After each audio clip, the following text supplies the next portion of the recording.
Mesdames et messieurs, bonsoir. Nous sommes mercredi 12 mars 2025. C'est l'heure de votre journal en français dans une présentation de Habibou Garba. Tout d'abord les titres. À la une de cette édition, le colonel-major Djibrillahima Hamidou Dipele élu ce matin au conseil de la FIFA. On en parle dans un instant.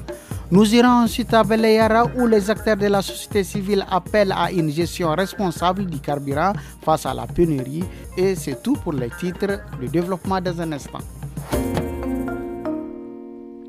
Le président de la Fédération nigérienne de football, le colonel-major Djibrillahima Hamidou, alias Pelé, a été élu ce matin membre du conseil de la FIFA. Les élections s'est déroulées lors de la 14e Assemblée générale extraordinaire de la Confédération africaine de football CAF-Teni au Caire, en Égypte. Depuis quelques jours, une pénurie d'essence provoque de longues files d'attente dans plusieurs stations de service de Niamey. Ce matin, aux environs de 11h, notre reporter Aboubakar Sanda Nakale a parcouru la capitale pour recueillir des avis des consommateurs. On les écoute. Monsieur Ali Abdou, moi j'étais là depuis 9h, malgré la file d'attente. Des gens qui se chamanent entre eux, mais s'ils respectent la ligne, chacun peut avoir, surtout pendant 7 mois bénis de Ramadan. Attendre plus de 2 heures, 3 heures, c'est fatigant. Vraiment, je suis à bout. Je n'ai pas d'autre solution que d'attendre. Abdelaziz Hassan. Les gens sont là depuis 7 heures avant d'aller au travail. Vous voyez, si tu n'as pas dormi avec quelque chose dans la voiture, c'est tellement difficile de faire. Tu vois un peu. Donc, les gens sont là, c'est vraiment un calvaire. Nous restons optimistes. Ça va passer. J'appelle à l'ensemble de notre État, de notre gouvernance, de prendre cette situation en solide pour ne pas laisser la population dans un cas chaos. Parlant toujours de cette pénurie où à Belayara, les organisateurs de la société civile appellent à une gestion rigoureuse du prix du carburant disponible.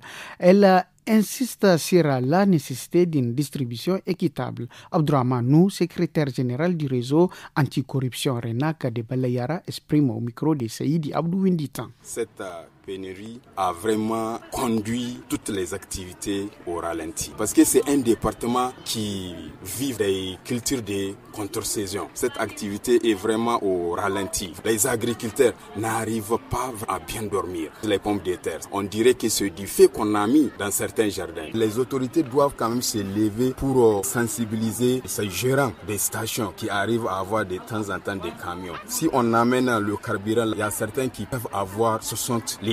D'autres ne peuvent pas avoir 1 litre.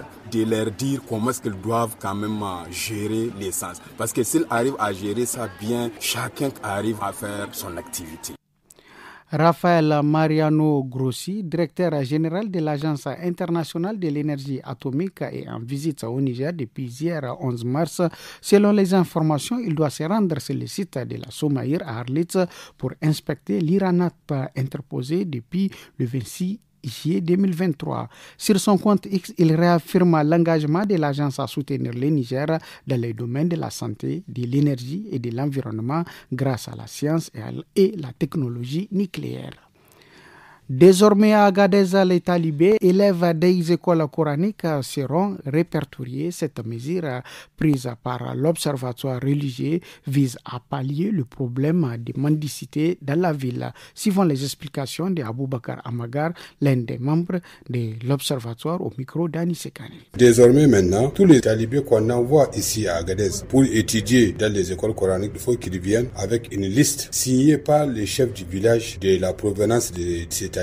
Donc ceux qui sont à Agadez et qui n'ont pas eu la chance de retourner pour avoir la liste, on va envoyer dans leur village pour que les chefs du village nous envoient la liste. Aussi, on va recenser tous les élèves qui sont dans les écoles coraniques, qu'ils soient filles ou garçons, pour avoir un répertoire de ces élèves-là. Il y aura des mesures en tout cas pour ceux qui ne vont pas respecter cette procédure-là. Pour les talibés qui sont dans les écoles coraniques, pour leur mendicité, c'est uniquement aux heures de manger. Dès qu'ils trouvent à manger, ils reviennent au niveau de leurs écoles. Tandis que les autres mendiants qui circulent dans la ville, c'est une autre forme de mendicité, mais ce ne sont pas des talibés.